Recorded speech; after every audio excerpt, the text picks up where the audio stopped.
संयुक्त नेत्र किस में पाए जाते हैं, तो याद रखना आर्थ्रोपोडा में। तो तारा मछली इकाइनोडर्मेटा की सदस्य है। क्यों ऐसा, तो भैया इकाइनोडर्मेटा का मतलब समझिए आप, डर्मा मतलब त्वचा और इकाइनो मतलब स्पाइनी, तो इसको बोलते हैं कांटेदार त्वचा। क्या होती है, कांटेदार त्वचा, इकाइनोडर्मेटा। तो आप ये देखेंगे कि अधिकांश इकाइनोडर्मेटा के जो सदस्य हैं उनकी स्किन के ऊपर कांटे कांटे दिखाई पड़ते हैं, और इकाइनोडर्मेटा के अधिकांश सदस्य स्टार के आकार के रहते हैं, तारे के आकार के। तो तारा मछली इकाइनोडर्मेटा में आता है। और दूसरी एक और चीज कि इकाइनोडर्मेटा के जो सदस्य होते हैं ये केवल समुद्र में ही पाए जाएंगे, तो ये केवल और केवल समुद्री होते हैं। दे आर मैराइन, समुद्री होंगे।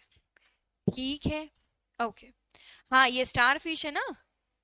चलो आगे बढ़े, नेक्स्ट क्वेश्चन। समुद्री घोड़ा किस वर्ग का उदाहरण है? Very good Vaibhav Dixit,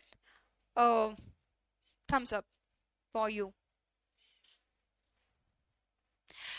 Echinodermata में और क्या सदस्य आ सकते हैं? तो इकाइनोडर्मेटा में स्टार फिश आता है, ब्रिटल स्टार आ जाता है, कुकुमेरिया आ जाता है जिसको सी कुकुम्बर कहते हैं, सैंड फिश जैसा जो वो दिखता है वो भी आ जाता है जिसको सैंड डॉलर कहते हैं, सैंड डॉलर, सी मतलब एंटीडोन आ जाते हैं, ऐसे बहुत सारे हैं।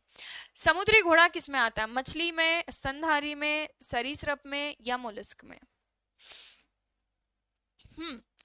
इसको कहते हैं, ये फिश में आता है, है ना। समुद्री घोड़ा दिखने में ऐसा दिख रहा है, ये है हिप्पोकैम्प, है ना, इसको हिप्पोकैम्पस भी कहते हैं। हाँ जी, तो हिप्पोकैम्पस इसको कहा जाता है। ये समुद्री घोड़ा है पर ये मछली होती है, क्योंकि मछली वाले ही इसमें सारे गुण हैं, गिल से सांस लेंगे।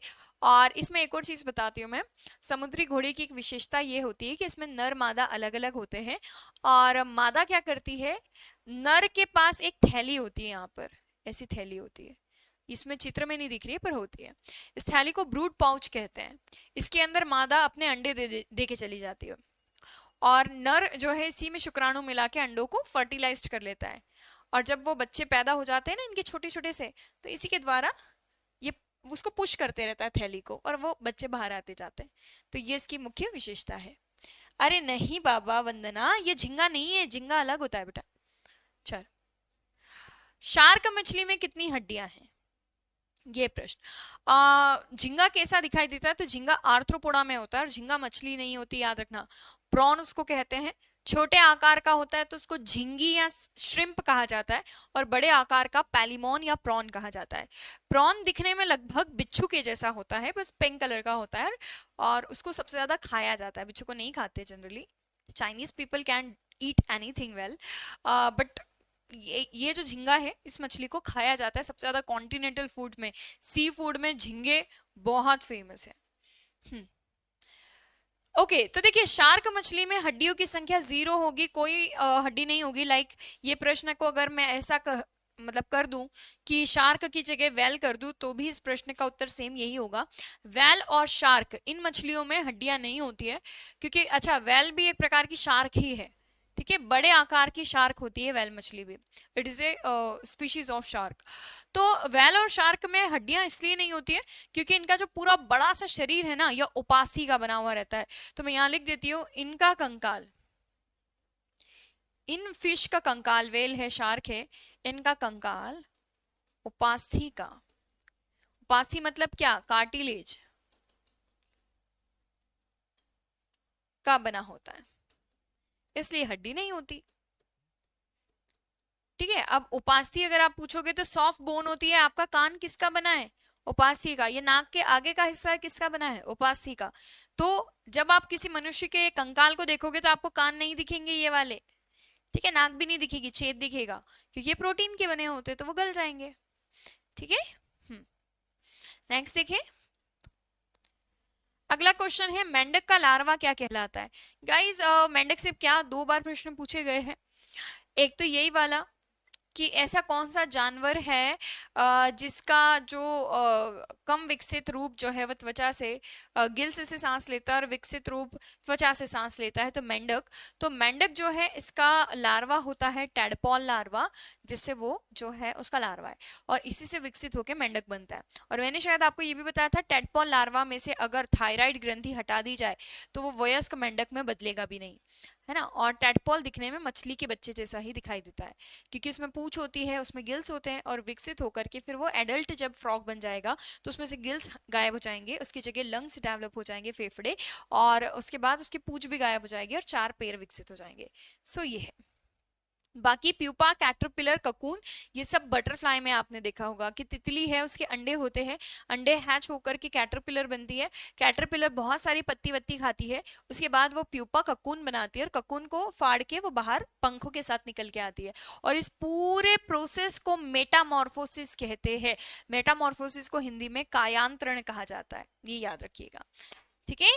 ओके, नेक्स्ट देखिए। वृक्ष के ऊपर एक मेंढक पाया जाता है, उस मेंढक का नाम क्या है?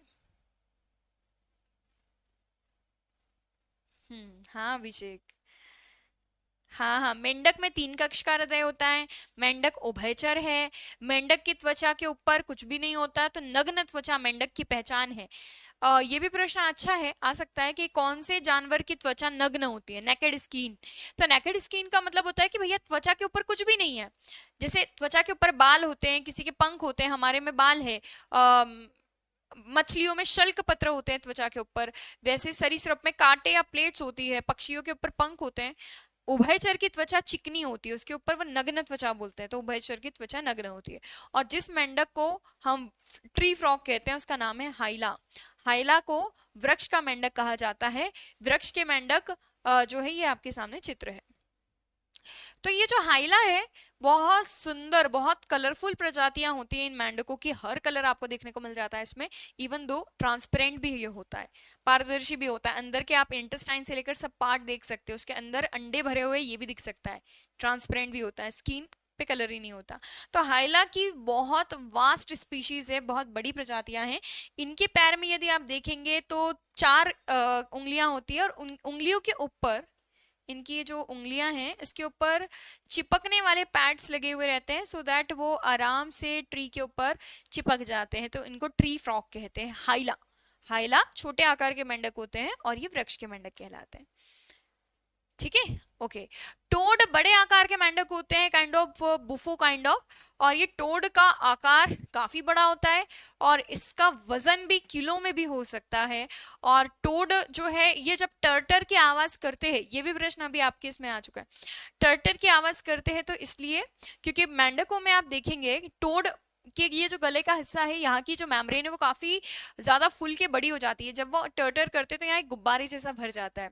और ये क्यों आवाज करते हैं? तो मादाओं को आकर्षित करने के लिए, और बारिश के दिनों में मेंढक का ब्रीडिंग सीजन होता है, तो ब्रीडिंग सीजन के दौरान मेंढक, नर मेंढक सबसे ज्यादा टर्टर करते हैं ताकि फीमेल को अट्रैक्ट करे और निषेचन, फर्टिलाइजेशन होकर के अंडों से मेंढक बनाए जा सके, वो होते हैं।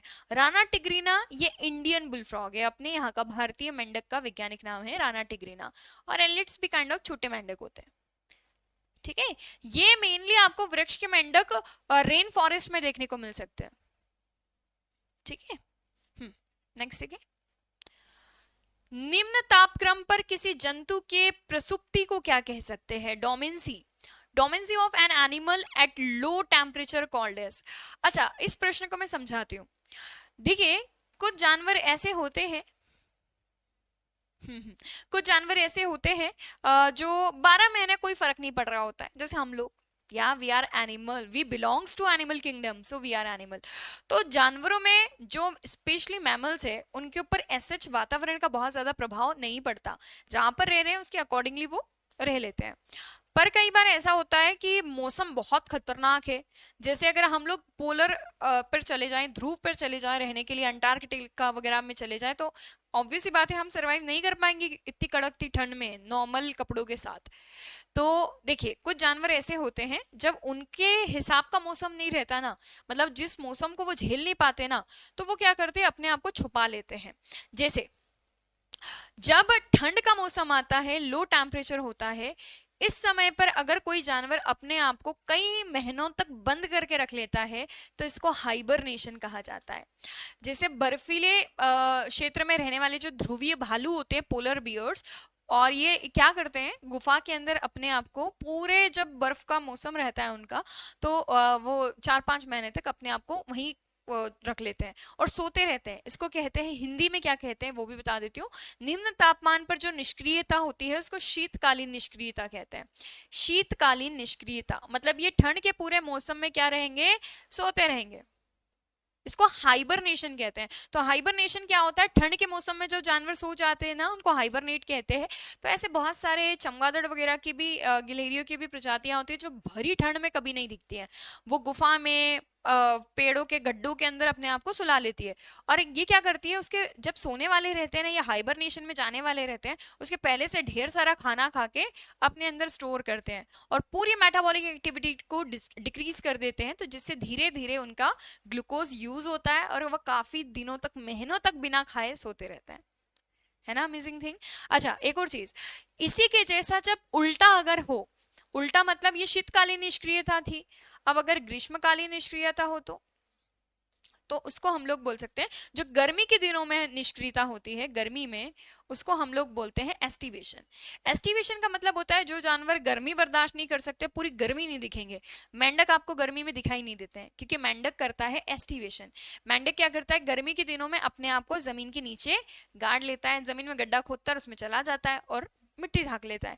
तो मेंढक बारिश जब आती है ना तभी निकलते हैं। तो जब जमीन के अंदर वो चले गए, स्किन से वो सांस ले रहा है मेंढक, और जब बारिश का पानी जमीन के अंदर जाता है तो फिर वो बाहर निकल के आता है। आप बोलते हैं ना बरसाती मेंढक बरसात में निकलते हैं, किसी को बोलते हैं ना मौसम आता है तो निकलते हैं, ऐसा।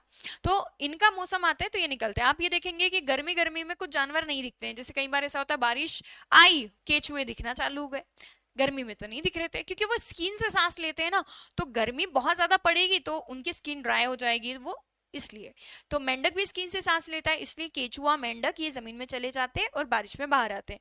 तो जब गर्मी के दिनों में कोई जानवर अपने आप को छुपाता है तो उसको ग्रीष्मकालीन निष्क्रियता एस्टिवेशन कहते हैं, और जो ठंड के दिनों में अपने आप को छुपाता है उसको शीतकालीन कहते हैं। ओके।